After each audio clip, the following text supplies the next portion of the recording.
जय भीम, जय भारत, जय संविधान, जय जवान, जय किसान। आज चुनावी सभा में जम्मू की मड़ विधानसभा में हमारे सम्मानित प्रत्याशी सोमनाथ जी के चुनावी प्रचार में मुझे यहां आने का मौका मिला है। इसके लिए मैं सोमनाथ जी का, इनकी पूरी टीम का, इनके चुनाव में मेहनत कर रहे सभी साथियों का और इस क्षेत्र की महान जनता का बहुत बहुत धन्यवाद करता हूं। मेरी माँ बहनों का जो बहुत भीषण गर्मी में यहाँ बैठी हुई, मैं उनके प्यार आशीर्वाद का भी धन्यवाद देता हूँ कि जहाँ घर में आदमी बिना पंखे के 1 मिनट नहीं बैठता, वो यहाँ इतने लंबे समय से बैठी हैं और मुझसे इतना प्यार करती हैं कि गर्मी की परवाह भी नहीं कर रही।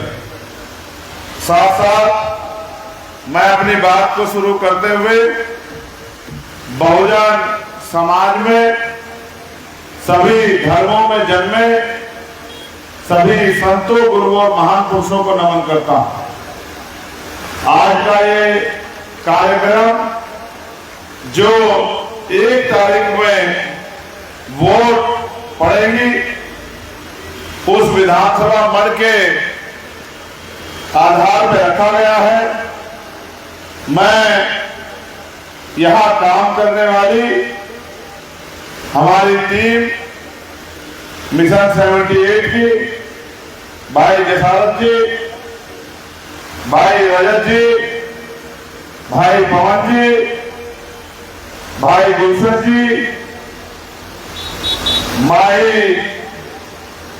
सरदार जी, एडवोकेट दिनेश जी, संजीव कुमार जी, सतीश जी, मूलराज जी, पप्पू जी, राजकुमार जी और मंजीत सिंह जी का भी धन्यवाद देता हूं, क्योंकि आप पिछले लंबे समय से यहां बैठे हैं और आप ये भी जानते हैं कि बाबा साहब अम्बेडकर के अथक प्रयासों से इस देश के हर एक व्यक्ति को वोट का अधिकार प्राप्त हुआ। हालांकि ये बात अलग है कि जम्मू कश्मीर पिछले 10 साल से विधानसभा चुनाव से दूर रहा है। उनको विधानसभा चुनाव में वोट डालकर अपने मत के प्रयोग करने का मौका नहीं मिला, लेकिन फिर भी देर आए दुरुस्त आए, आपको इस बार मौका मिला है और आपको अपने बीच के प्रतिनिधित्व का चयन करना है कि आपका विधायक कैसा होना चाहिए। तो मैं समझता हूं कि सबसे पहले तो आपका विधायक पढ़ा लिखा होना चाहिए। दूसरा, उसको आपकी समस्याओं का भी ज्ञान होना चाहिए। तीसरा, वो आपकी समस्याओं को मौका मिलने पर विधानसभा के पटल पे किस तरह रखता है और संबंधित विभागों में जाके किस तरह अपनी मांग को रख के आपकी समस्याओं को हल कराने का प्रयास करता है, ये जानकारी भी उसको होनी चाहिए। इन 3 पैमानों पे तो मास्टर सोमनाथ जी खड़े उतरते हैं। वो पढ़े लिखे विद्वान व्यक्ति है, संघर्षशील व्यक्ति है, समाज सेवी व्यक्ति है, आपकी समस्याओं से वाकिफ है।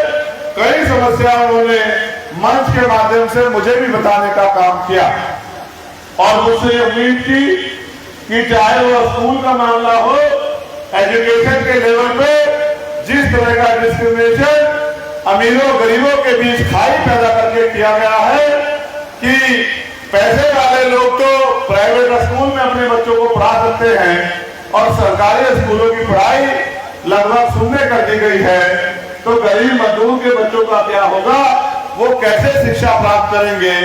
साथ साथ उन्होंने किसानों की समस्या भी मेरे सामने रखी है। आप जानते हैं एजुकेशन पॉलिसी के नाम पे तो हम पार्लियामेंट में लगातार आवाज उठा रहे हैं कि एजुकेशन पॉलिसी इस तरह की होनी चाहिए कि हर व्यक्ति को अपनी इच्छा अनुसार पढ़ाई करने का अवसर प्रदान हो और उसके लिए उसके घर के जेब, उसके परिवार की जेब में डाका भी ना पड़े। इस बात का ध्यान सरकारों को रखना चाहिए। इसलिए मैंने तो पार्लियामेंट में ये मांग उठाई थी कि एजुकेशन पॉलिसी ऐसी होनी चाहिए कि चाहे प्राइम मिनिस्टर का बेटा हो, चाहे राष्ट्रपति का बेटा हो, चाहे मंत्री जी का बेटा हो, चाहे सांसद जी का बेटा हो, चाहे विधायक जी का, प्रमुख शासन का, सरपंच जी का, या क्लास 1 से लेके क्लास 4 के किसी अधिकारी का बच्चा हो, सबको सरकारी स्कूल में पढ़ाई करने का अवसर मिलना चाहिए। प्राइवेट स्कूल की जगह सरकारी स्कूल में सबके बच्चों को पढ़ाना चाहिए। जब एक ही टेबल पे जिले के कलेक्टर का बेटा और बराबर में किसान मजदूर का बेटा बैठेगा तो मेरा ये मानना है कि सरकारी स्कूलों में भी प्राइवेट स्कूलों से ज्यादा अच्छी पढ़ाई होगी और गरीब के बच्चों को भी इच्छा अनुसार पढ़ने का मौका मिलेगा और उनके परिवारों पर इसका बोझ भी नहीं पड़ेगा।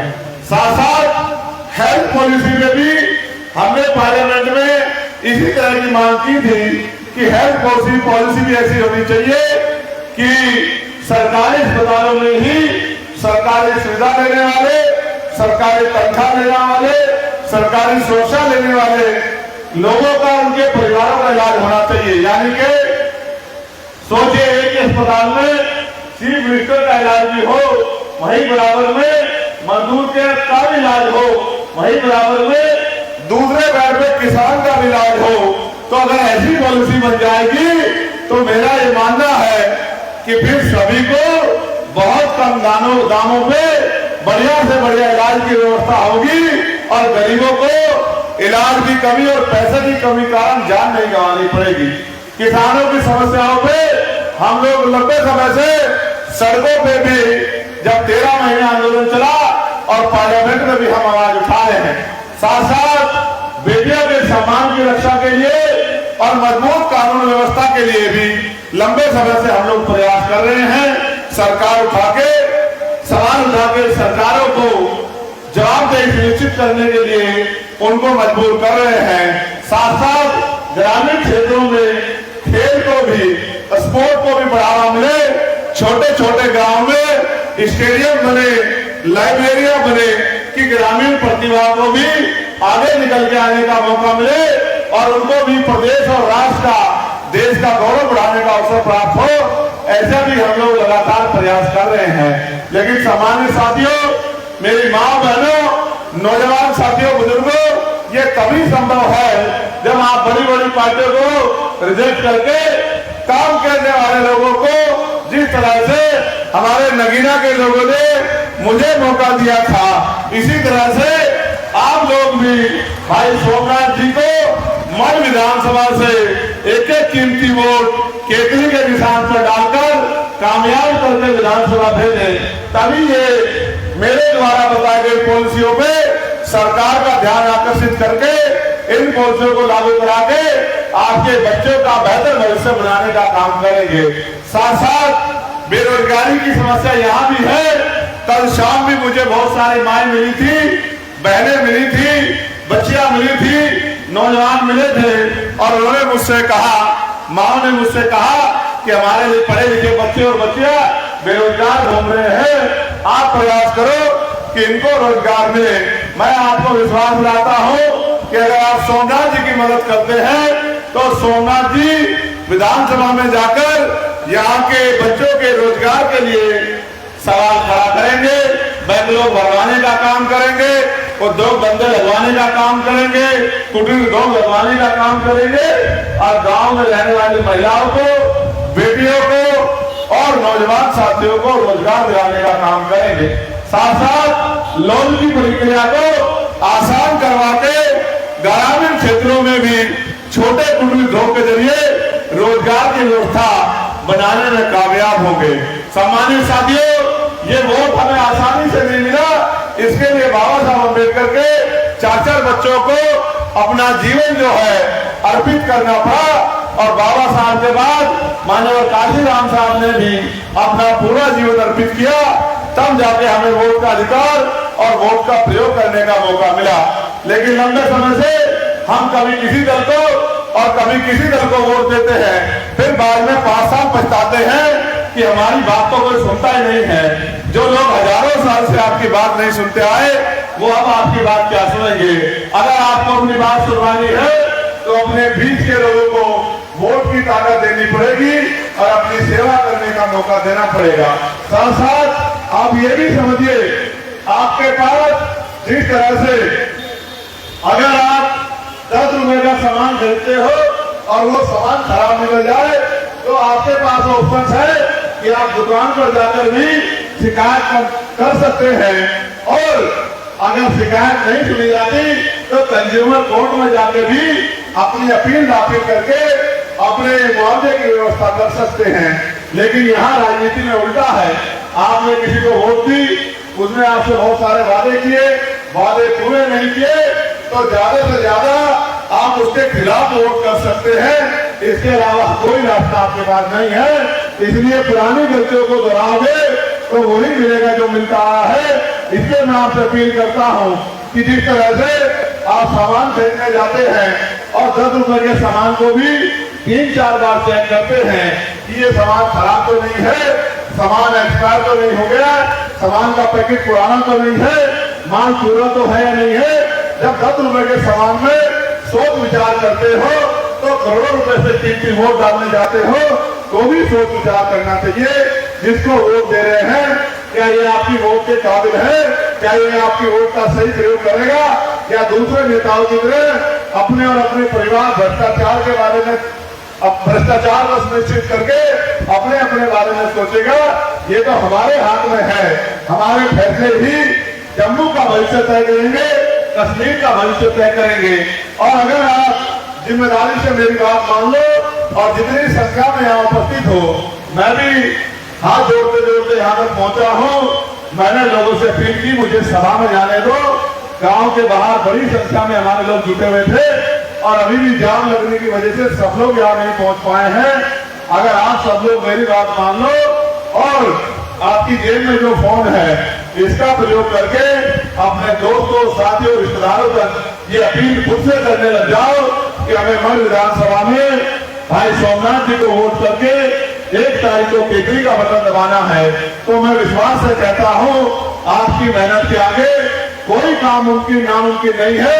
आपकी जीत सुनिश्चित हो जाएगी और भाई सोमनाथ जी बहुत ही अच्छे मतों से चुनकर विधानसभा जाएंगे। और अगर जिस तरह से 7-8 घंटे हम लोग अपने परिवारों को चलाने के लिए काम करते हैं, रोजी रोटी के लिए काम करते हैं, अगर हम 1 घंटा भी आज से अगले 5-6 दिन भाई सोमनाथ जी इस क्षेत्र की तरक्की के लिए, अपने प्रदेश की तरक्की के लिए और अपने लोगों की सुनवाई हो, उनकी ताकत बने, इसके लिए काम करेंगे, तो मेरा विश्वास है, मैं बड़ी जिम्मेदारी से कहता हूँ, अगर 1 घंटे का समय भी रोज आपने दिया तो वो दिन दूर नहीं कि अगले 5-6 दिन में कोई घर ऐसा नहीं बचेगा हमारी विधानसभा का जहाँ तक हमारी बात न चली जाए और जहाँ के जन समर्थन को हम लोग भाई सोमनाथ जी के साथ ना खड़ा कर दें। लेकिन ये आपके मेरे हाथ में है, अकेला मैं भी या सोमनाथ जी या रजत जी या जफारत भाई या हमारे साथ आए सीनियर साथी भाई हितेश जी, बटपाल जी, अश्वनी जी, बोकारिया जी भी ये काम नहीं कर सकते हैं जब तक आपका प्यार, आपका सहयोग टीम के रूप में हमें नहीं मिलेगा। इसलिए मैं हमारे विधानसभा के लोगों से, महान जनता से कहना चाहता हूं कि वो अब तक क्या करते आए इसके लिए मैं उनको कुछ नहीं कहता, लेकिन आने वाले कल में अगर वो अपना फैसला वोट के आधार पर आजाद समाज पार्टी के पक्ष में करते हैं, भीम आर्मी के पक्ष में करते हैं, तो आपकी सेवा करने का मौका मुझे और सोमनाथ जी और हमारे साथियों को मिलेगा और एक बड़ी लिखी आवाज विधानसभा में जाके आपके क्षेत्र की समस्याओं के लिए लड़ेगी और आपके क्षेत्र की समस्याओं को मुक्ति दिलाने का काम करेगी। साथ साथ आने वाले कल में बड़े संख्या पे, बड़े पैमाने पे और कमजोर हकपंथी समाज के लोगों को पार्टी संगठन के साथ जोड़ने का काम करेगी, जिसके परिणाम स्वरूप आने वाले कल में एक बड़ी मजबूत ताकत आप जम्मू और कश्मीर में बनेंगे और सत्ता की चाबी आपके हाथ में होगी और आपके द्वारा लोगों के जीवन में जो समस्या है उनका हल होगा। आपने मुझे यहाँ बुलाया, बड़ी हिम्मत से सुना, बहुत सारा प्यार सहयोग दिया। इसी प्यार सहयोग को और आगे बढ़ाते हुए मैं हाथ आगे आपसे अपील करता हूँ कि भाई सोमनाथ जी का दोनों हाथ आगे स्वागत करें और इनको समर्थन देने का विश्वास दिलाएं, जिससे और मजबूती से फील्ड में जाके मेहनत करें और एक एक आदमी को जोड़ के भविष्य में मन विधानसभा की समस्याओं के लिए लड़ने का काम करें और इन विधानसभा की समस्याओं को दूर करके यहाँ के जनमानस की जिंदगी खुशहाल करने का काम करें। दो मांगे बड़ी मेरे सामने रखी गई है। पहली मांग ये है कि पंजाबी भाषा को ऑफिशियल जम्मू कश्मीर की भाषा का दर्जा मिलना चाहिए। इसके लिए मैंने वादा किया है कि पार्लियामेंट में हम इस आवाज को बड़ी मजबूती से उठाएंगे और हमें तो ये बताया गया था कि 370 हटने के बाद जम्मू कश्मीर के लोगों की जिंदगी बदल गई है, उनकी जिंदगी बड़ी आसान हो गई है, उनको रोजगार मिलने लगा है, आरक्षण का फॉर्मूला लागू होने लगा है, उनकी समस्या हल होने लगी है, वो अब खुश हैं। मैं आपसे पूछना चाहता हूँ, कहते हैं जो जनता का मत होता है वही जो है इसका मत होता है, कुदरत का मत होता है। तो मैं आपसे पूछना चाहता हूँ, क्या आप 370 हटने से खुश हैं? जोरदार आवाज में बताइए, हाथों से पता नहीं लगता है। क्या आप खुश हैं? क्या आप चाहते हैं कि स्टेट का दर्जा जम्मू कश्मीर को पुनः मिले?